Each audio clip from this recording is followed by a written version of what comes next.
Bonjour mes sixièmes et tous les autres, bienvenue dans cette deuxième vidéo de la série sur la division dans laquelle je vais essayer de vous montrer comment on reconnaît qu'on doit faire une division dans les problèmes, hein, quels sont les modèles de problèmes qu'on rattache à une division.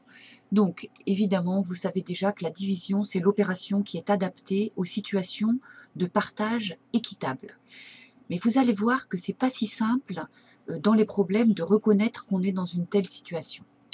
Donc, quand on a quelque chose à partager, déjà, le mot partager n'est pas forcément présent dans les énoncés de problème. Ça peut être d'autres verbes. Ça peut être quelque chose à distribuer, à fractionner, à diviser, à couper, à séparer, à regrouper, à empaqueter, à emballer, à répartir, etc. Et on veut partager ça en parts identiques. C'est pareil, le mot part n'est pas forcément présent dans les énoncés de problème. On peut vous parler de l'eau, ça peut être un partage en morceaux, en bouts, en paquets, en portions, etc. Il y a de multiples façons de nommer les choses dans les énoncés. Donc, on est quand même toujours dans un modèle où il y a quelque chose à partager en parts identiques. Ce quelque chose, évidemment, en mathématiques, on appelle ça une grandeur. Et ça peut être un effectif, c'est-à-dire un nombre de quelque chose. Le mot effectif, c'est un mot qu'on utilise plutôt en statistique, c'est le nombre de quelque chose. Par exemple, un nombre de cubes. 84 cubes, voilà, ça c'est une grandeur que je peux partager. Mais ça peut être aussi une mesure, par exemple une longueur. Une longueur de 84 cm, c'est aussi quelque chose que je peux être amené à partager, à couper en un certain nombre de parts identiques.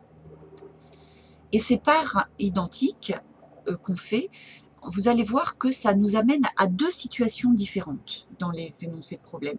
Soit on vous demande la valeur d'une part. Sous-entendu, on connaît le nombre de parts, on vous le donne dans l'énoncé. Par exemple, si on vous demande de partager les 84 cubes ici en 5 parts égales et qu'on vous demande combien ça fera de cubes dans chaque part, là on est dans cette situation où voilà, on sait qu'on va faire 5 parts, mais on ne sait pas combien il y a dans chaque part. Donc, je vous donne la réponse. Oui, je vous donne la réponse. La réponse, c'est 16. Si je partage mes 84 cubes en 5 parts égales, peu importe la méthode que vous avez utilisée, à la fin, on se rend compte qu'on peut faire 5 parts de 16 cubes et qu'il va rester 4 cubes. On verra ça dans les prochaines vidéos où je vous montrerai comment on pose la division euclidienne. Autre situation, avec la mesure, je vous demande toujours la valeur d'une part et je connais le nombre de parts, mais cette fois, c'est mes 84 cm que je veux partager en 5 parts égales. Donc, vous voyez, je sais aussi le nombre de parts, là. Je sais que je veux faire 5 parts. Vous voyez, je l'ai dessiné ici. Et la question, c'est combien va mesurer chaque part. Alors là, vous voyez, c'est pas tout à fait pareil que ce qu'on a fait pour les cubes. Là, je ne peux pas distribuer mes centimètres. Là, je fais ma division. Je partage mes 84 en 5. Donc là, par exemple, je vous l'ai fait avec la calculatrice. J'ai tapé 84 divisé par 5, j'ai trouvé 16,8. Et du coup, 84 divisé par 5 égale 16,8 cm. Chaque petite part ici mesure 16,8 cm. Donc, je n'aurais pas pu faire ça avec mes cubes. Mes cubes, je ne peux pas les partager en nombre à virgule. L'autre chose qu'on peut vous demander au sujet des parts, c'est l'inverse. Du coup, c'est cette fois, je connais la valeur d'une part et je vous demande le nombre de parts. Voilà, c'est les deux choses qu'on peut être amené à vous demander dans un problème de division. Donc, par exemple, pour le nombre de parts, je vais vous demander, par exemple, de partager les 84 cubes en parts de 5 cubes. Je ne sais pas combien il y aura de parts, mais je sais que dans chacune des parts, il y aura 5 cubes. Ou bien, je vais vous demander de partager les 84 cm en bandes de 5 cm. Je ne sais pas combien je vais en récupérer des bandes, mais je sais que chacune des bandes va mesurer 5 cm.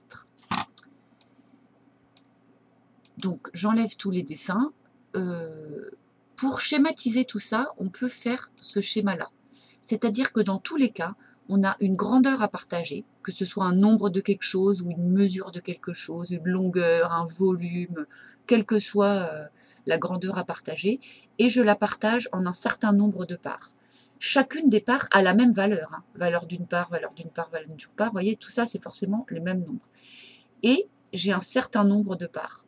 Donc soit on va vous demander quelle est la valeur d'une part, c'est-à-dire que vous saurez combien il y a de parts en tout, soit on va vous dire je sais combien je veux dans chaque part, et ce que je vous demande c'est le nombre de parts. Alors pour en revenir, oui, pour mes élèves à moi de 6e, de cette année 2020 là, du confinement, mettez sur pause et recopiez ça dans votre cahier, s'il vous plaît. Hein, je le remets comme ça, sans le dessin de la pause. Mettez sur pause et recopiez ça dans votre cahier. On l'a déjà fait, mais je ne sais plus avec quelle classe je l'ai fait, donc vérifiez que vous avez bien ça dans votre cahier. Je reviens à mes problèmes de 84, hein, que ce soit 84 cubes ou 84 cm. Vous voyez ici, c'est le cas où on vous demande la valeur d'une part. On sait qu'il y a 5 parts en tout, on vous demande la valeur d'une part. Et l'autre situation, c'est celle-ci, c'est je sais je ne sais pas combien j'ai de parts en tout, mais je sais que chaque part vaut 5. Donc là, on vous demande de calculer le nombre de parts, on connaît la valeur d'une part. Alors, vous allez essayer de mettre ça en pratique sur les 4 petits problèmes suivants. Voici le premier. Dans une mini-crèche, une tati garde 5 enfants. Elle possède 84 cubes et elle souhaite en prêter autant à chaque enfant. Combien peut-elle en prêter au maximum à chacun? Deuxième problème, on souhaite découper un ruban mesurant 84 cm en 5 rubans de même longueur. Quelle sera la longueur d'un morceau de ruban découpé? Troisième problème, en grande section, les élèves doivent construire des tours de 5 cubes. Il y a 84 cubes sur le tapis, combien de tours peuvent-ils construire? Et dernier problème, on doit fabriquer des petits rubans de 5 cm à partir d'un morceau de 84 cm de long. Combien peut-on en fabriquer? Alors, là l'idée c'est que vous mettiez sur pause et que vous réfléchissiez pour chacun de ces problèmes. Est-ce qu'on vous demande la valeur d'une part ou le nombre de parts? Et voilà, mettez sur pause, réfléchissez à ça. Bon, c'est ce que je viens de faire dans le début, hein, c'est juste pour vous assurer que vous avez bien compris. Et je corrige dans un instant. Oui, alors, je corrige. Le premier problème, on vous demandait la valeur d'une part, puisqu'on sait qu'il y a 5 parts en tout. Pour le deuxième problème, on vous demandait aussi la valeur d'une part. On sait qu'il y a 5 parts en tout. On ne va pas trouver la même chose, hein. Ici, on va trouver 16 et il y aura un reste. Et ici, on trouve 16,8. Pour le problème numéro 3, là, il fallait trouver le nombre de parts. On connaissait la valeur de chaque part. Et pareil pour le dernier, il fallait trouver le nombre de parts. Et dans tous les cas, dans ces 4 problèmes, l'opération à faire, c'est 84 divisé par 5. Alors, j'ai fini pour cette vidéo. Dans la prochaine, nous allons voir la différence entre la division avec reste et la division où on trouve un nombre à virgule. Enfin, ça sera l'objet des 2 prochaines vidéos d'ailleurs, la division euclidienne et la division décimale. Je vous remercie de votre attention et je vous dis à bientôt pour la suite.